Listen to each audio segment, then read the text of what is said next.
It was pouring rain when Leo Carter, a single dad rushing to his final job interview, saw a luxury car stranded on the roadside.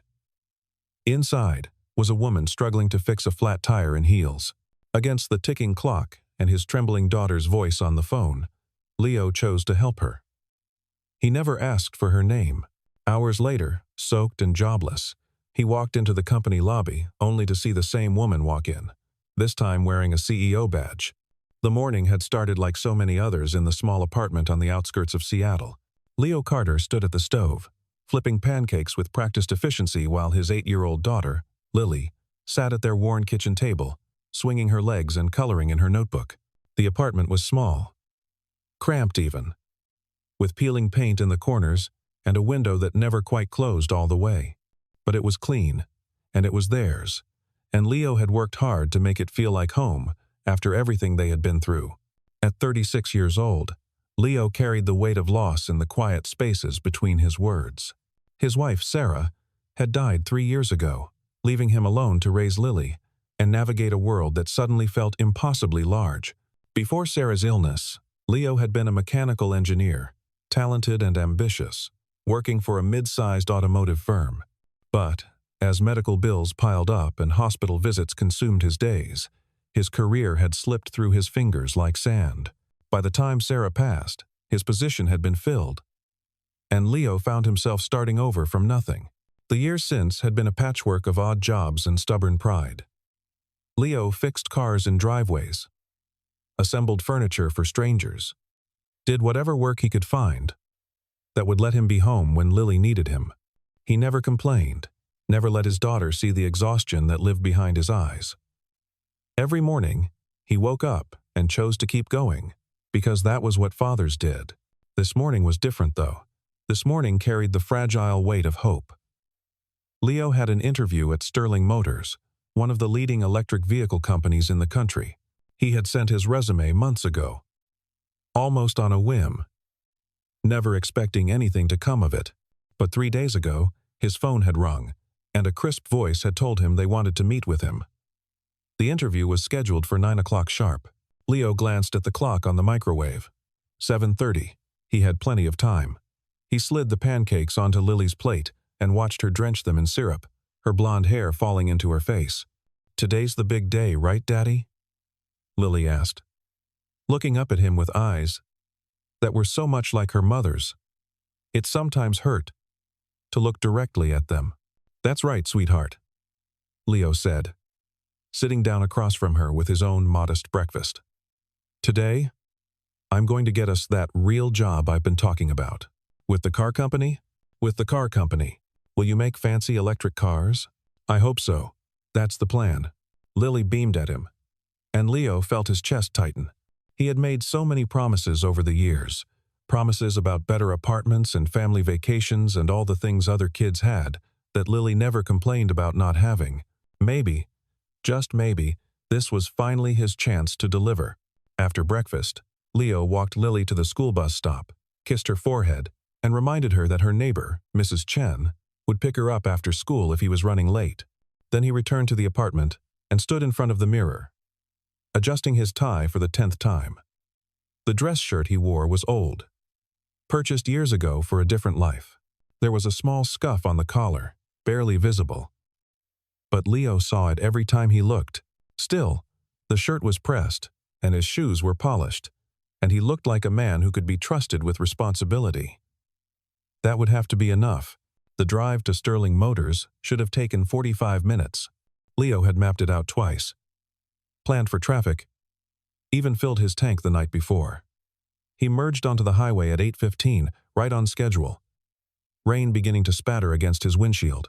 The forecast had called for showers, but Leo barely noticed. His mind was already in the interview room, already answering questions, already proving that he still had value. But then, halfway to his destination, Leo saw the car. It was a black Mercedes, sleek and expensive, pulled halfway onto the shoulder of a relatively empty stretch of road. The hazard lights blinked weakly through the rain, which had intensified into a heavy downpour.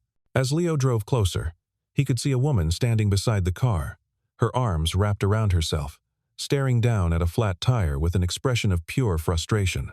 She wore a tailored gray suit and heels completely unsuited for the weather, and she looked utterly out of place in the middle of the storm.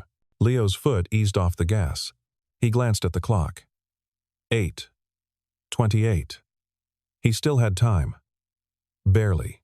But something made him look back at the woman. Maybe it was the way she stood there, alone, and clearly struggling. Maybe it was the memory of all the times strangers had helped him when Sarah was sick, when he was drowning and needed a hand. Maybe it was just who Leo was, deep in his bones, the kind of person who could not drive past someone in need. He pulled over. The woman looked up as Leo approached, rain soaking through his shirt within seconds. Her expression shifted from hope to wariness. And Leo understood. A strange man appearing out of nowhere on an empty road, it was reasonable to be cautious. "I can help," Leo said simply, raising his voice over the rain. "I know how to change a tire." The woman studied him for a moment, calculating. Then she stepped back slightly, giving him space. "I don't have cash on me," she said, her tone clipped. "I'm not asking for any," Leo replied. He moved past her to assess the flat tire, then walked to his own car to retrieve his jack and wrench. When he returned, the woman was watching him with an unreadable expression. Leo worked in silence, his hand steady despite the rain. The woman stood a few feet away, hugging herself against the cold. At one point, Leo shrugged off his jacket and held it out to her without looking up. "You'll get soaked," she protested. "Already am," Leo said. "Take it." She did, draping it over her shoulders. It was too big, worn at the elbows, but it was warm. The work took longer than Leo had hoped.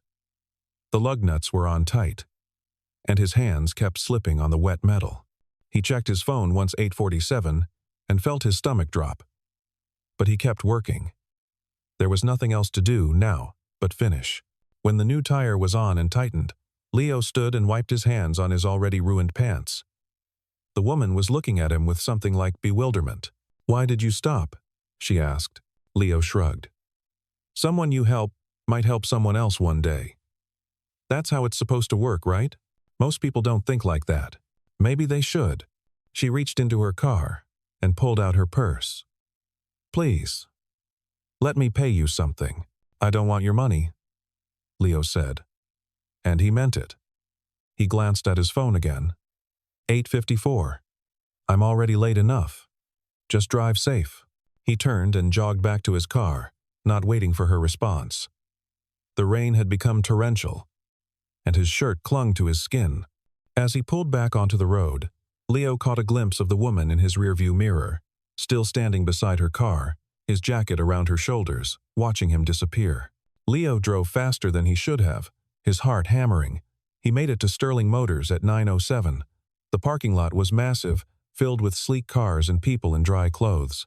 Leo parked in the first spot he could find and ran toward the entrance, his shoes squelching with every step. The lobby was modern and bright, all glass and steel. A security guard stopped Leo at the desk, looking him up and down with obvious skepticism. Water dripped from Leo's hair onto the polished floor. "Can I help you?" the guard asked. "I have an interview," Leo said breathlessly. "Leo Carter. It was scheduled for 9. The guard checked his computer, then shook his head. "Interview block ended at 9. "You're too late." "Please," Leo said, hating the desperation in his voice. "I just need 5 minutes. I can explain why I'm late. Company policy. If you miss your time slot, the position goes to the next candidate." The guard's tone was not unkind, but it was final. Leo stood there, dripping and defeated, and felt something crack inside him. He had been so close. He had done everything right. And still, it was not enough. He left the building without another word and sat in his car for a long time, staring at nothing. Eventually, he pulled out his phone and called Lily. She answered on the second ring, her voice bright and expectant. "Did you get the job, Daddy?" Leo closed his eyes. "Not yet, sweetheart. But it's okay. We're going to be fine." "Are you sure?" "I'm sure." He was not sure at all. When he hung up, Leo noticed a receipt that had fallen out of his jacket pocket onto the passenger seat. It was from the auto shop where he had bought the replacement tire that morning, knowing his spare was too worn to be safe. $58. He had $58 less than he started the day with, and nothing to show for it except wet clothes and the bitter taste of failure. Leo laughed, but it was a hollow sound. Maybe being good doesn't pay the bills, he muttered to himself. That night, Leo made dinner and helped Lily with her homework and tucked her into bed, and he did not let her see the fear that wrapped around his chest like a vice. After she was asleep, he sat at the kitchen table and stared at his phone, scrolling through job listings he could not afford to hope for. The apartment was quiet except for the hum of the refrigerator and the sound of rain against the window. The next morning, Leo was drinking coffee and trying to summon the energy to face another day when his phone rang. He did not recognize the number. "Hello? Mr. Carter?" A woman's voice asked. "This is Amanda from Sterling Motors HR. I'm calling to reschedule your interview." Leo sat up straight. "Reschedule?" "Yes. Our CEO has personally requested to meet with you. Would you be available to come in today at 2 o'clock? Leo's mind raced. The CEO wanted to meet with him? That made no sense. "Yes," he said quickly. "Yes, I can be there." "Excellent. Please ask for me at the front desk when you arrive. I'll escort you to the executive floor." When Leo hung up, he stared at his phone in disbelief. Something had changed. He did not know what or why, but he was being given another chance. At 1:30, Leo put on the same shirt, now clean and pressed, and drove back to Sterling Motors. This time, he arrived early. Amanda met him in the lobby, a tall woman with kind eyes who led him through corridors and up an elevator to a floor that smelled like leather and success. She brought him to a large conference room with floor-to-ceiling windows overlooking the city. "The CEO will be with you shortly," Amanda said, and left him alone. Leo stood by the window, trying to calm his breathing. He had no idea what to expect. Why would a CEO want to meet with a low-level engineering candidate? Maybe it was a mistake. Maybe they had confused him with someone else. The door opened. Leo turned and froze. The woman who walked into the room was the same woman he had helped on the side of the road. She wore a different suit now, sharp and professional. Her dark hair pulled back, and pinned to her lapel was a badge that read Astrid Sterling, CEO. For a moment, neither of them spoke. Astrid stopped, just inside the doorway, her eyes widening in recognition. Then something flickered across her face: surprise, curiosity, maybe respect. "Mr. Carter," she said finally, her voice measured. "Please, sit down." Leo sat, because he did not trust his legs. Astrid took the seat across from him, folding her hands on the table. "Did you know who I was?" she asked. "Yesterday, on the road. Did you know?" "No," Leo said honestly. "I just saw someone who needed help." Astrid studied him for a long moment. "You were late to your interview because of me. I made that choice. Most people wouldn't have." "Maybe," Leo said. "But I'm not most people." A small smile touched the corner of Astrid's mouth. "No," she agreed. "You're not." She leaned back in her chair. "I looked at your file last night. You're overqualified for the position you applied for. You have 8 years of experience in mechanical engineering, specializations in automotive design and safety systems. Why are you applying for an entry-level role?" Leo chose his words carefully. "I've been out of the field for a while. Personal reasons. I'm willing to start over, if it means getting back to work I care about." "Your wife," Astrid said gently. "I'm sorry for your loss." "Thank you." Astrid tapped her fingers on the table, thinking. "I'm going to be honest with you, Mr. Carter. I don't believe in coincidences. You helped me when you had no reason to, when it actively cost you something you needed. That tells me something about your character, so I'm going to take a chance on you." She slid a folder across the table. "This is a trial position in our engineering safety division. 90 days. If you prove yourself, it becomes permanent. The pay is competitive, and the benefits are comprehensive. Are you interested?" Leo opened the folder and saw a salary that was more than he had earned in the last 2 years combined. His hands trembled slightly. "Yes," he said. "I'm very interested." "Good." Astrid stood and extended her hand. "Welcome to Sterling Motors, Mr. Carter. Don't make me regret this." Leo shook her hand, feeling the firmness of her grip. "I won't," he promised. Leo's first day at Sterling Motors was overwhelming in the best possible way. He was given a desk in the engineering department, a laptop, and access to design files he had only dreamed of working with. His colleagues were polite but distant, clearly wondering how a new hire had landed a position so quickly. Leo kept his head down and focused on the work. By the end of the first week, whispers had started. Leo overheard them in the break room, in the hallways, muttered just loud enough to be heard. "He's the guy who helped the CEO, right? Must be nice. Getting hired because you changed a tire. Wonder what he actually knows about engineering." Leo said nothing. He understood the skepticism. From the outside, it did look like favoritism. So he let his work speak for itself. He stayed late, reviewed old project files, and started to notice small inconsistencies in safety protocols. Overlooked stress points in vehicle frame designs. He made notes but kept them to himself, not wanting to overstep. On Friday afternoon, Lily came to the office after school because Mrs. Chen was sick. Leo had cleared it with his supervisor, and Lily sat in the corner of the engineering floor with her coloring books, quiet as a mouse. She was used to entertaining herself. Astrid happened to be walking through the department when she saw the little girl with blonde hair, bent over her drawings. She stopped. "Is that your daughter?" Astrid asked Leo, who had jumped to his feet the moment he saw her. "Yes, ma'am." "I'm sorry. I cleared it with." "It's fine," Astrid said, waving away his concern. She walked over to Lily, who looked up with wide eyes. "What are you drawing?" "A car," Lily said shyly, holding up her paper. "A flying car.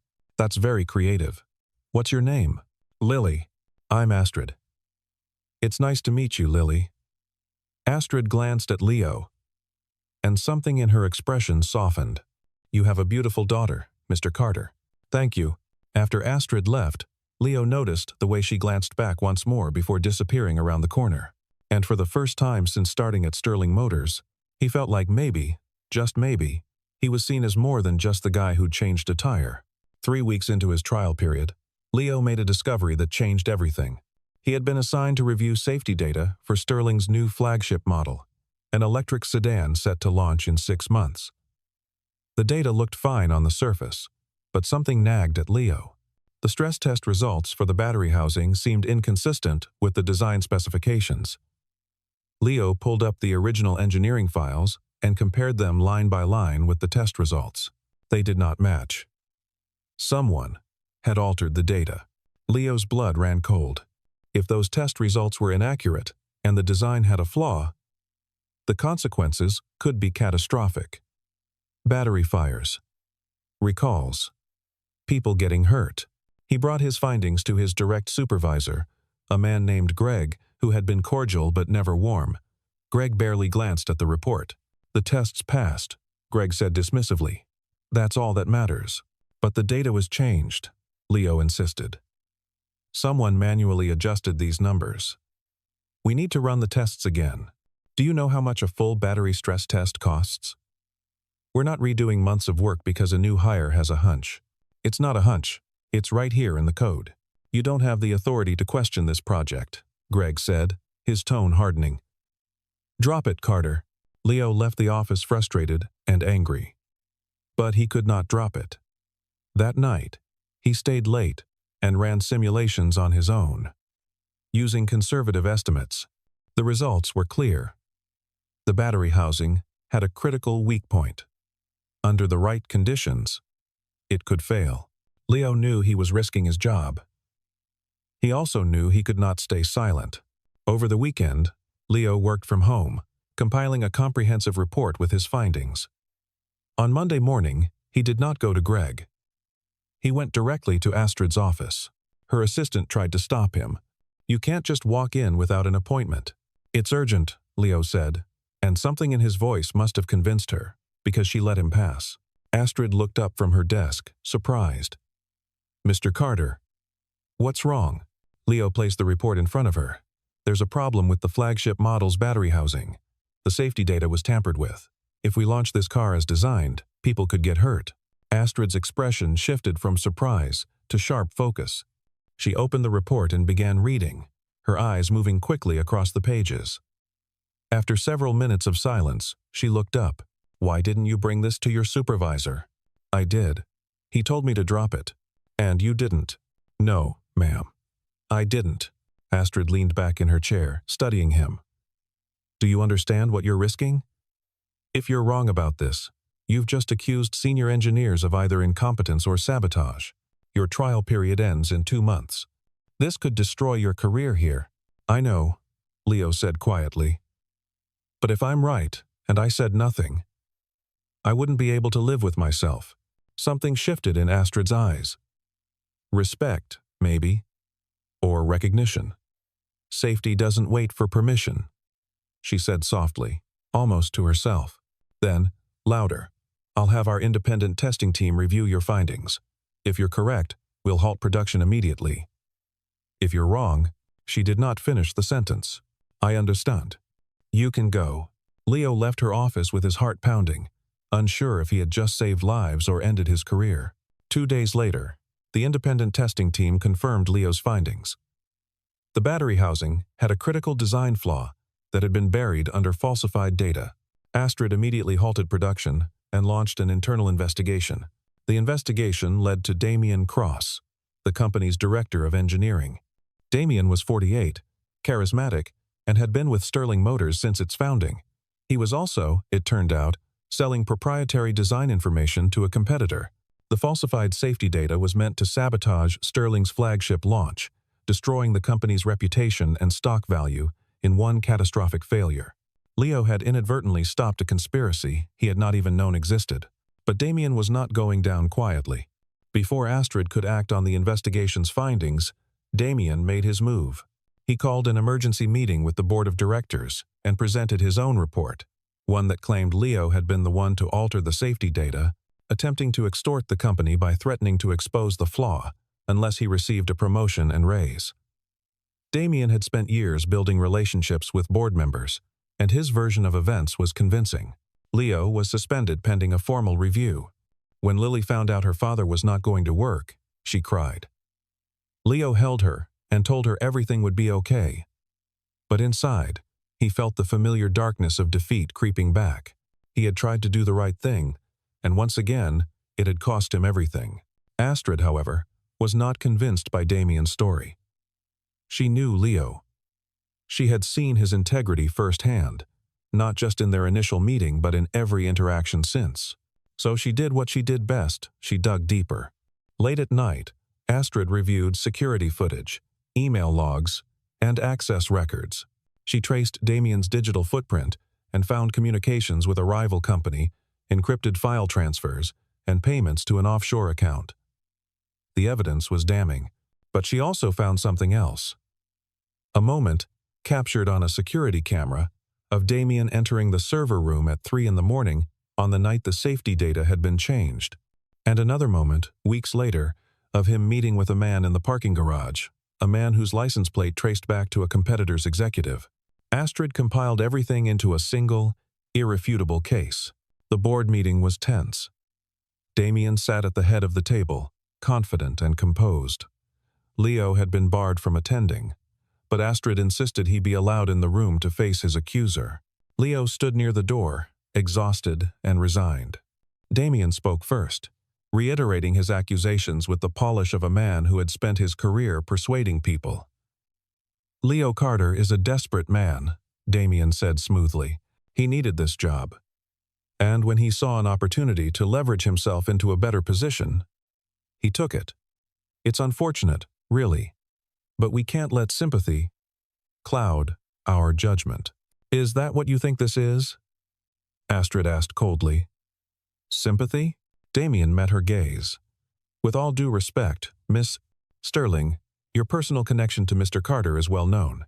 He helped you once. That doesn't make him innocent." "You're right," Astrid said, standing. "Helping me once doesn't make him innocent. But this does." She activated the screen behind her, and the security footage began to play.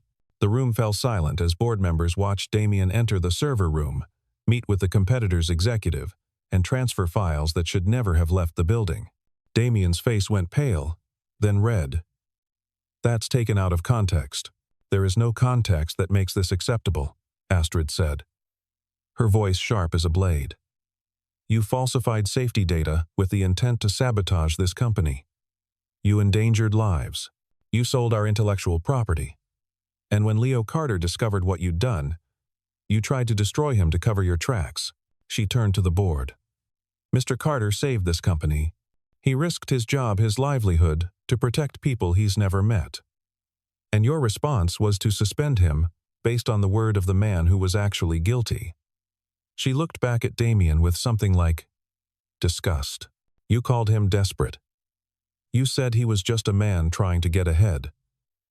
But the truth is, Leo Carter has more integrity in his smallest action than you've shown in your entire career here." Security escorted Damien out. He left in handcuffs, still protesting, still trying to spin the narrative. But it was over.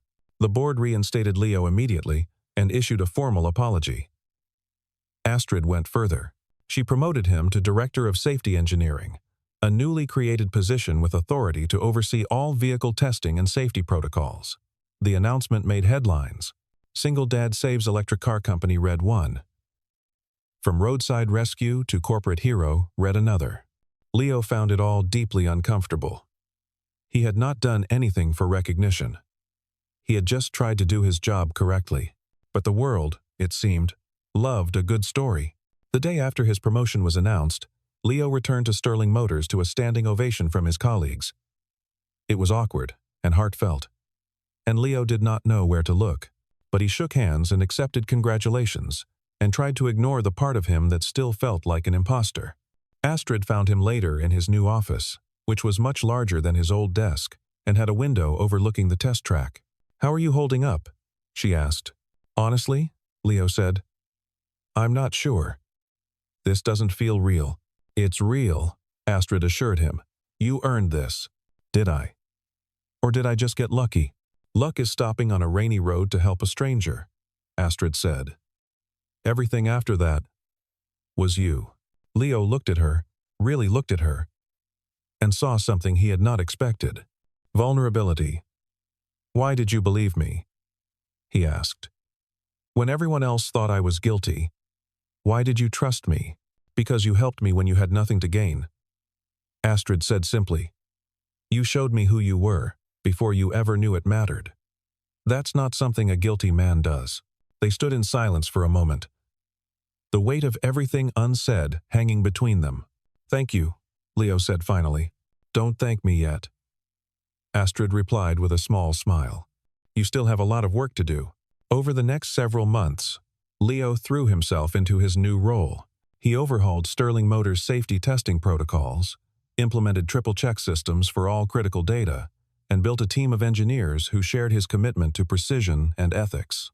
The flagship model was redesigned with a reinforced battery housing and passed every safety test with flying colors.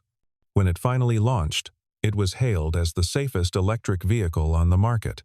Astrid and Leo worked closely together, their professional relationship deepening into something more personal. She learned about his life, the quiet mornings with Lily, the careful budgeting, the way he always carried a photo of his late wife in his wallet. He learned about hers, the pressure of running a company at 34, the loneliness of being the person everyone looked to for answers, the way she had stopped trusting people after years of betrayal in the corporate world. "You made me believe in good people again," Astrid admitted one evening after a long meeting. They were standing on the test track, watching the sun set behind the mountains. "I'm just doing my job," Leo said. "No," Astrid said firmly. "You're being yourself. That's different." 1 year after Leo had stopped on that rainy road, Sterling Motors held a gala to celebrate the launch of their new vehicle line. The event was held in a grand ballroom downtown, filled with investors, journalists, and industry leaders. Leo felt out of place in his rented tuxedo, but Lily was beside him in a new dress, her eyes wide with wonder at the chandeliers and champagne fountains. Astrid had insisted they attend as her guests. When she took the stage to give her speech, Leo stood in the back with Lily, trying to be inconspicuous. "This has been a remarkable year for Sterling Motors," Astrid said, her voice carrying across the room. "We've faced challenges that could have destroyed us. But we didn't just survive. We became stronger. And that's because of people who chose to do the right thing, even when it was hard." She paused, her eyes finding Leo in the crowd. "A wise person once told me that when you help someone, they might help someone else. That's how it's supposed to work." I didn't believe that a year ago. I didn't believe in much of anything except quarterly reports and market share. But then someone stopped on a rainy day to help a stranger, and everything changed. The audience murmured, curious. Astrid smiled. "That someone is here tonight. Leo Carter. Could you come up here, please?" Leo's stomach dropped. Every eye in the room turned toward him. Lily squeezed his hand. "Go, Daddy," she whispered. Leo made his way through the crowd, his face burning. When he reached the stage, Astrid handed him the microphone. "I didn't prepare anything," Leo said, his voice shaking slightly. "That's okay," Astrid said softly. "Just for him. Just be yourself." Leo looked out at the sea of faces and realized he did not need to prepare anything. He just needed to tell the truth. "I'm not a hero," he began. "I'm just a dad trying to give my daughter a good life. A year ago, I helped someone because that's what my wife would have wanted me to do. She believed that kindness mattered, even in small moments, especially in small moments." He glanced at Astrid. "I didn't know that stopping would change my life. But it did.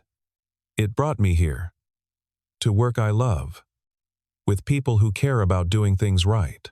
So if there's a lesson in all this, maybe it's that the smallest choices can have the biggest impact. You never know when helping someone might help you find your way home." The applause was thunderous, but Leo barely heard it. He was looking at Lily, who was clapping harder than anyone, her face glowing with pride. After the speeches, after the dinner, and the dancing, Leo found himself on the balcony with Astrid. The city stretched out below them, lights glittering like stars. "That was a beautiful speech," Astrid said. "I meant it. I know you did." She turned to face him, and there was something different in her expression. Something hopeful and nervous and real. "Leo, I need to tell you something." "Okay, when you helped me on that road, you didn't just change a tire. You reminded me that there are still people in the world who do good things without expecting anything in return. That's rare. You're rare." She took a breath. "I've spent this year trying to be professional, trying to keep appropriate boundaries. But the truth is, I don't want boundaries anymore. I want to know you. Not as an employee. As Leo, the man who stops for strangers. The father who would do anything for his daughter. The person who makes me want to be better." Leo's heart hammered against his ribs. "Astrid, you don't have to say anything right now," she said quickly. "I just needed you to know." "I do have to say something," Leo said, "because I feel the same way." He reached out and took her hand, marveling at how natural it felt. "You scare me a little. You're brilliant and successful and you could have anyone. But when I'm with you, I don't feel like I'm starting over. I feel like I'm finally moving forward." Astrid smiled, and it was the most genuine smile Leo had ever seen from her. "So what do we do now?" "I don't know," Leo admitted. "But I'd like to find out." Together. Behind them, the ballroom doors opened, and Lily stepped out onto the balcony.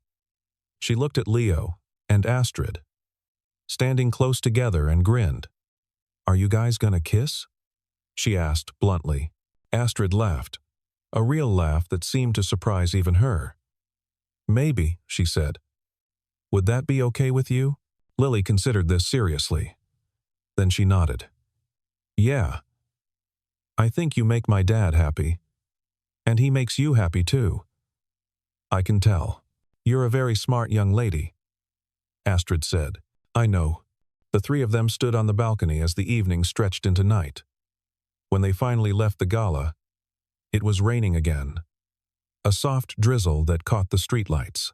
Leo carried Lily, who had fallen asleep against his shoulder, while Astrid walked beside him. She had taken off her heels and was holding them in one hand, her other hand tucked into Leo's free arm. They reached the parking garage, and Leo paused. "I should probably drive you home," he said. "You can't drive in this rain without shoes." "Then I guess you're stuck with me for a little while longer," Astrid said, and there was something playful in her voice that Leo had never heard before. They drove through the rain-slicked streets. Lily sleeping in the back seat. The radio playing softly. At a red light, Astrid reached over and squeezed Leo's hand. "Thank you," she said. "For what?" "For stopping. For being the kind of person who stops." Leo thought about that rainy day a year ago, about the choice he had made without thinking, about all the moments since then that had led to this one. "I'd do it again," he said simply. Every time. The light turned green, and they drove on, the rain falling steadily, washing the world clean. And for the first time in a very long time, Leo Carter felt like he was exactly where he was supposed to be, moving forward, carrying hope, with people he loved by his side. Months turned into years, and the life Leo and Astrid built together became the kind of story people told to prove that good things could happen to good people. Sterling Motors thrived under Astrid's leadership, with Leo's safety innovations becoming an industry standard. Lily grew taller and braver, splitting her time between school plays and her father's workshop, where she learned to take things apart and put them back together, both engines and dreams. On a Tuesday afternoon in early spring, exactly 3 years after Leo had stopped on that rain-soaked road, he stood in Sterling Motors' flagship showroom for a ribbon-cutting ceremony. The newest vehicle line was being unveiled, and this time, Leo had been part of the design team from the very beginning. The cars gleaming under the spotlights represented everything he believed in: safety, innovation, and the idea that good work mattered. Astrid stepped up to the microphone, and beside her, Lily held a bouquet of flowers, almost as big as she was. Leo stood off to the side, content to watch from the wings. But Astrid gestured for him to join her. "3 years ago," Astrid began, her voice steady and warm, "someone taught me that the best decisions are the ones you make when nobody's watching. The choices that cost you something but give someone else everything." She looked at Leo, her eyes bright. "That person gave me more than help on a difficult day. He gave me a reason to believe that integrity still exists, that kindness still matters, and that the people who deserve success most are often the ones who think they deserve it least." She reached out her hand, and Leo took it, his fingers intertwining with hers in a gesture that had become as natural as breathing. Lily stepped forward with her bouquet and handed it to Astrid with a grin. Then she turned to the audience and said in a voice that carried surprisingly well, "My daddy always says you should help people even when it's hard. And I think he's right. Because sometimes the people you help become your family." The audience applauded. But Leo barely heard them. He was looking at Astrid, at Lily, at the life they had built from a single moment of choice. He thought about Sarah, about how proud she would be. He thought about the long, dark years when he had believed he would never find his way back to something good. And he thought about that rainy day, about the woman in heels who needed help, about the decision to stop when every logical reason said to keep driving. Kindness may cost you a moment, Leo thought, but it might rewrite your life. After the ceremony, as the sun set behind the mountains and the showroom emptied, Leo and Astrid and Lily walked out into the parking lot together. The sky had clouded over, and a light rain began to fall, soft and clean. Leo opened the car door for Lily, who climbed in with a yawn. Then he turned to Astrid, and she was smiling at him, with that look he had come to know, the one that said she was exactly where she wanted to be. "Remember the last time it rained like this?" she asked. "How could I forget? Would you do it again? Stop for a stranger?" Leo pulled her close, sheltering her from the rain with his jacket, the same way he had 3 years ago. Except this time, everything was different. This time, she was not a stranger. She was home. "Every single time," he said. They stood there in the gentle rain, the three of them together, a family forged from choice and chance, and the stubborn belief that doing the right thing mattered. Above them, the clouds parted slightly, and a shaft of evening light broke through, painting everything gold. It was just a moment. But some moments, Leo had learned, were worth everything.